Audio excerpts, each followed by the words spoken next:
Hi friends, welcome to Reshma kitchen. ఈరోజు special అంటే మామిడి తాండా. మరి ఎలా తయారు చేయాలో నేర్చుకుందామా? దానికి కావాల్సిన పదార్థాలు అంటే 2 మామిడికాయలను తీసుకొని దాన్ని పై చెక్ మొత్తం తీసివేయాలి. తీసివేసి వాటిని చిన్న ముక్కలుగా కట్ చేసుకోవాలి. అలాగే 4 స్పూన్ల షుగర్ కావాలి. తర్వాత ఒక మిక్సర్ జార్ తీసుకొని సన్నగా కట్ చేసుకున్న మామిడికాయ ముక్కలను వేసుకొని మెత్తగా మిక్సీ పట్టుకోవాలి. ఇలా మిక్సీ పట్టుకున్న తర్వాత ఏం ఉండలు లేకుండా మంచిగా మెత్తగా పట్టుకోవాలండి. ఇలా ఉండలు లేకుండా ఒక కడాయి తీసుకొని అందులోనికి మామిడికాయ పేస్ట్ని వేసుకోవాలండి. వేసుకున్న తర్వాత అందులోనికి షుగర్ వేసుకోవాలి. షుగర్ వేసుకొని స్టవ్ ఆన్ చేసుకొని అంతా ఒకసారి కలుపుతూ ఉండాలండి. మధ్య మధ్యలో దీన్ని కలుపుతూ ఉండాలి. షుగర్ వేసాం కదా, కొంచెం పతలా అయిపోతుంది. దీన్ని ఒక 5 నిమిషాల వరకు అయితే ఉడికించుకోవాలండి.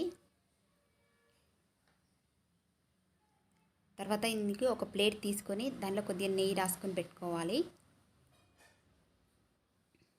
నెయ్యి అనేది మొత్తం అప్లై చేసుకోవాలండి.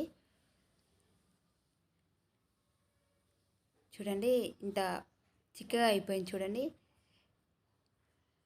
ఇలా అయినప్పుడు స్టవ్ ఆఫ్ చేసుకోవాలి. అంటే కొంచెం బబుల్స్ లాగా వచ్చినప్పుడు స్టవ్ ఆఫ్ చేసుకొని ముందుగా నెయ్యి రాసి పెట్టుకున్న ప్లేట్లోకి వేసుకోవాలి. ఇలా మొత్తం వేసుకోవాలండి. వేసుకొని ప్లేట్ మొత్తం ఇట్లా స్ప్రెడ్ చేసుకోవాలి.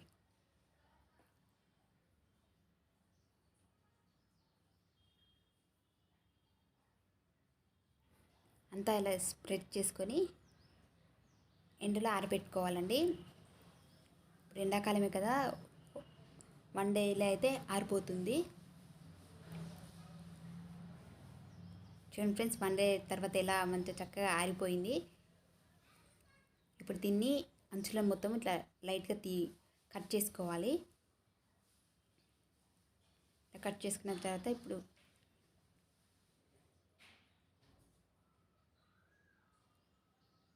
చూడండి ఫ్రెండ్స్, మనకైతే ఇప్పుడు మామిడి తాండా అనేది తయారైంది ఫ్రెండ్స్. చూడండి చక్కగా తయారైంది. ఇది మనం ఇప్పుడు సమ్మర్లోనే కదా మామిడికాయలు దొరికేది. ఈ సీజన్లో చేసుకుంటే సంవత్సరం పాటు నిల్వ ఉంటుందండి. ఇలా చేసుకొని పెట్టుకుంటే మనకి ఎప్పుడు కావాలంటే అప్పుడు తినవచ్చు.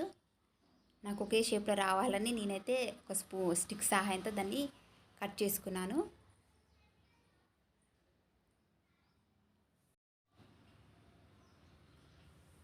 చూడండి ఫ్రెండ్స్, మనం ఇలా పెద్దగా ఉంచుకుంటే పెట్టుకోవచ్చు, లేకపోతే చిన్న చిన్న పీసులుగా అనేది చేసుకోవచ్చు అండి. చాలా చాలా బాగుంటుంది ఫ్రెండ్స్. మనకి ఎంతో రుచికరమైన మామిడి తాండా అనేది రెడీ అయిపోయింది ఫ్రెండ్స్.